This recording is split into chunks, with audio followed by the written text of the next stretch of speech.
For this recipe, you will need whole wheat spaghetti, ground beef, Parmesan cheese, Italian seasoning, white onion, garlic, salt, pepper, and pasta sauce. Take 1 white onion and trim the ends from it. Then cut it in half to make it easier to peel the skin off.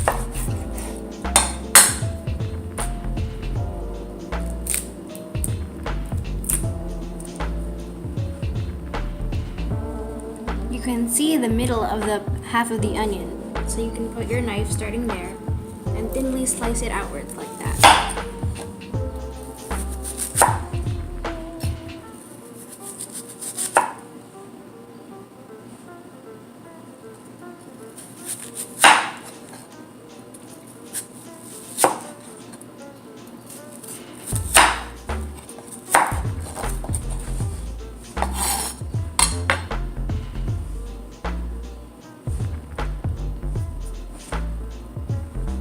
Once you've done this, you can gather them all into a pile and cut them into thin, small cubes so they can fit nicely into the meatballs. Like so.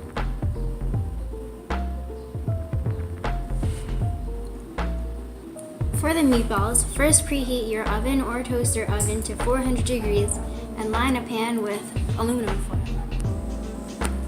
Next, place half a pound of meat in a bowl, and if your package comes with more than half a pound, then keep that meat in an airtight bag in the freezer. Then add the onions into the bowl and add a bit of seasoning, Italian seasoning,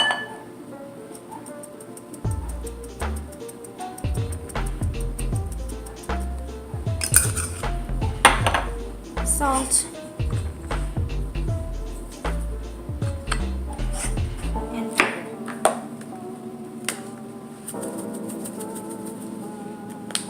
Now make sure your hands are clean because now you're going to squish these together to mix.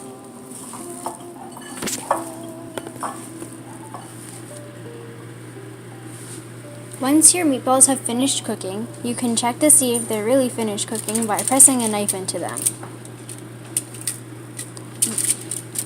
If the inside is pink, then it's not done. If it's brown, then it is. If it's brown, then you can remove the meatballs from your toaster or your oven and get ready to serve them with the pasta. Once your water starts to boil, you can finally place the pasta in.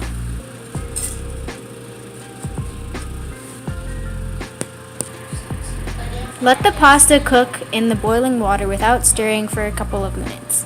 Once it's tender, bendy, and chewy, then drain it. After draining your pasta, let it stand in the drainer and replace the water and the pasta in the pan with the garlic that you minced earlier and some butter.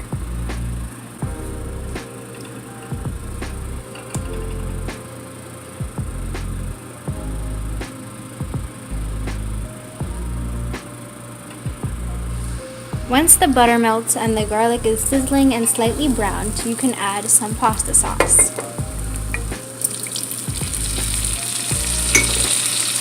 Wait for it to heat up, and you can add it bit by bit. Finally, you can return the pasta to the pan and stir it around to heat it up and incorporate the flavors.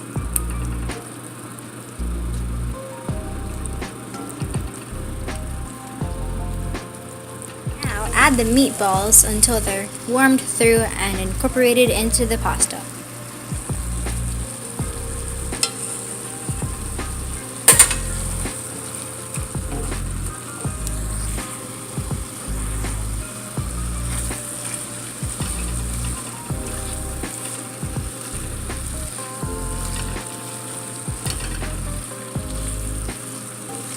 Finally, remove the pan from the heat and you can add your Parmesan cheese.